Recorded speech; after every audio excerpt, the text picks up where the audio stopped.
So piggybacking off of locking devices, you may want to focus your attention on securing access to your building as a business owner. A great way of doing that is requiring for employees to use RFID tags to be able to badge in to get into the building or into sensitive areas. Now, depending on the degree of the information or the data that you are securing or working with, you may want to add like a security guard that will be able to validate the people who come in and make sure that they are who they say they are.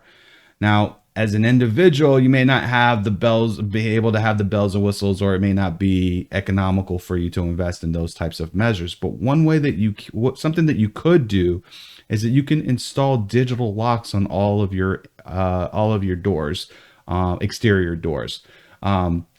A lot of them will come with where the key locks look the same on the outside, but on the back side is where it is all digitized.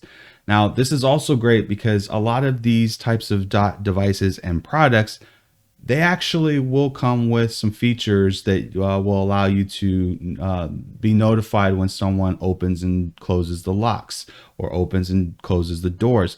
It also can be integrated into your home automation systems, such as Amazon Alexa or your Google Home, which will give you some added flexibility. These are all great ideas and all great ways that you can implement into your home or your facility as a business owner to secure your digital assets.